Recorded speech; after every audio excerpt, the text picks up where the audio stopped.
दोस्तों, welcome to my YouTube channel अध्यात्म और विज्ञान। आज के वीडियो में मैं बात करने जा रही हूँ कि आपकी मैनिफेस्टेशन कंप्लीट क्यों नहीं हो पाती है, या फिर आपकी जो इच्छाएं हैं वो मैनिफेस्ट क्यों नहीं हो पाती हैं। इसके पीछे बहुत बड़ा कारण होता है। तो वीडियो में आगे बढ़ने से पहले अपनी एनर्जी को ज़रूर शेयर कीजिए, अपनी कनेक्ट कीजिए अपनी एनर्जी को। वीडियो को लाइक कीजिए, शेयर कीजिए, सब्सक्राइब कीजिए, वीडियो से जुड़िए, क्योंकि आपको इसके माध्यम से बहुत सी अनमोल जानकारियाँ प्राप्त होंगी, जो जानकारियाँ आपके लिए बहुत लाभदायक होंगी। तो बात करते हैं कि आपकी मैनिफेस्टेशन क्यों कंप्लीट नहीं होती है, या फिर क्यों एक्सेप्ट नहीं करता है यूनिवर्स। सबसे पहली बात ये आती है कि आप मैनिफेस्ट कैसे करते हैं। आप मैनिफेस्ट करते हैं कि हे ईश्वर मुझे ये दे दीजिए, हे ईश्वर मेरी ये मनोकामना पूर्ण कर दीजिए। आपने कभी ईश्वर को धन्यवाद नहीं कहा। जब आपकी मनोकामना पूर्ण हो गई फिर आप भूल गए, आप धन्यवाद नहीं करते हैं। लेकिन मनोकामनाएं ज़्यादातर क्या हो रही, पूर्ण नहीं हो रही हैं। अगर आपने ईश्वर से कहा होता कि धन्यवाद प्रभु, आपने मेरी ये मनोकामना पूर्ण कर दी है।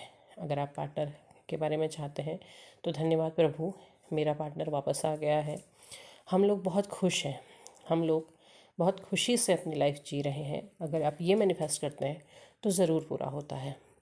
और एक चीज़ और मैंने देखी है कि बहुत से लोग वीडियोस में, वो चाहे मेरे हों या चाहे किसी के हों, कमेंट करते हैं कि ऐसा कुछ नहीं होता है, ये सब झूठ है, ये सब गलत है। ये चीज़ें जब आप लोग करते हैं तो आपकी लाइफ में वो ही मैनिफेस्ट होता है।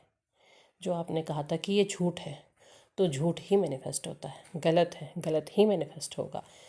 सब बकवास है, बकवास ही मैनिफेस्ट होगा।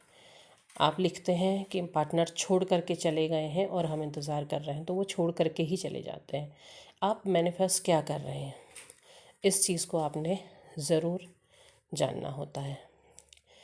अगर आप सही चीज़ें सही तरीके से मैनिफेस्ट करते हैं तो वो आपके लाइफ में फ़ायदेमंद होती है। दूसरी चीज़ ये भी होती है कि क्या आपकी मैनिफेस्टेशन किसी की लाइफ को ख़राब तो नहीं कर रही है।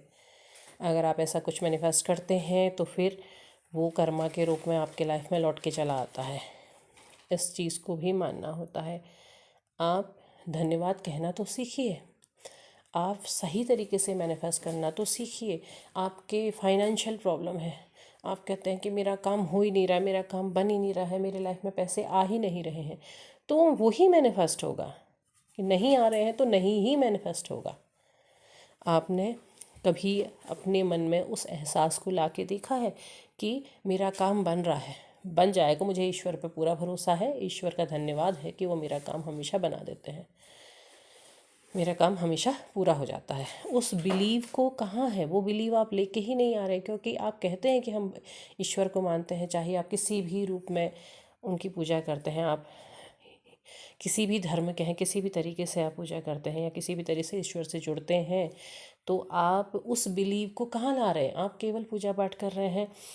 जब आपको दुख हो रहा है, ईश्वर ऐसा हो गया, ऐसा हो गया, ऐसा हो गया, फिर जब वो नहीं होता है तो आप कहते हैं कि नहीं, कुछ नहीं है, ईश्वर भी नहीं है, सब झूठ है, सब बकवास है।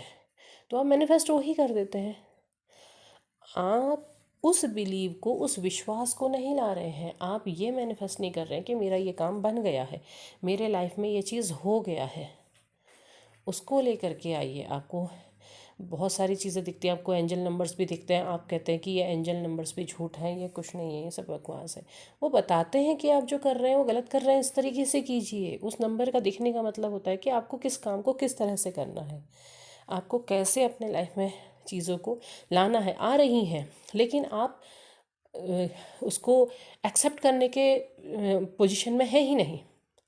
आपकी सिचुएशन वो है ही नहीं कि आपको जो अबंडेंस, जो ईश्वर की जो भी चीज़ें आपको मिल रही हैं, आप उसको ग्रहण करने के योग्य है ही नहीं। जब आप उसको करने के योग्य है ही नहीं तो फिर वो आपको कैसे मिलेंगी। वो लौट जाएंगी, वो वापस चली जाएंगी। तो उस मोड पर आइए तो सही, उस जगह पर पहुंचिए तो सही कि आपको चीज़ें मिलने लगे, आपकी चीज़ें मैनिफेस्ट होने लगे। मैनिफेस्ट होने के लिए आपको खुद अपने आप को मेंटली उसी तरह से प्रिपेयर करना होगा। आपको उस एक्सेप्टेंस मोड में, आपको उस थैंकफुल मोड पे ज़रूर पहुंचना होगा। आपको उस धन्यवाद को करना होगा। आप खाना खाते हैं, आपको खाना मिल रहा है ना, आप खाना खाते हैं, कभी बहुत अच्छा खाते हैं, कभी बिल्कुल रूखा सूखा खाते हैं, खाते हैं, लेकिन क्या आप वो खुशी से खा रहे हैं? आपने कभी धन्यवाद कहा?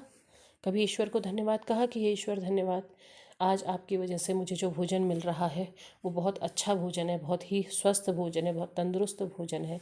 आपके इस भोजन से मेरे जीवन में खुशियाँ आती हैं। आपने कहा है कभी? जब आप कहते नहीं हैं तो फिर आप अच्छी चीज़ें मैनिफेस्ट कैसे कर रहे हैं? आप बीमार हैं, आप तबीयत ख़राब है, आप हमेशा दुखी है, भगवान मेरे जीवन में कष्ट ही कष्ट है, मैं तो दुखी हूँ, मुझे बहुत बीमारियाँ हैं।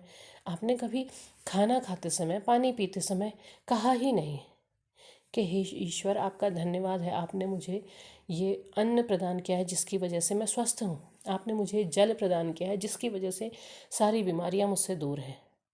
आप कर कहाँ रहे हैं? आप सही तरीके से मैनिफेस्ट कीजिए तो सही।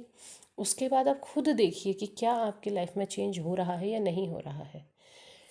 जितनी बार आप ये लिखते हैं कि ऐसा नहीं हो रहा है, ज़रूरी है। जब आप सही चीज़ को मैनिफेस्ट करेंगे तभी आपकी लाइफ में अबंडेंस आएगी। तो उम्मीद है वीडियो आपको पसंद आया होगा। पसंद आया हो लाइक शेयर सब्सक्राइब करें। कमेंट बॉक्स में अपने विचार ज़रूर साझा करें, भले ही चीज़ें मैनिफेस्ट होने के बाद करें, लेकिन आपको ज़रूर रिज़ल्ट मिलेगा। धन्यवाद।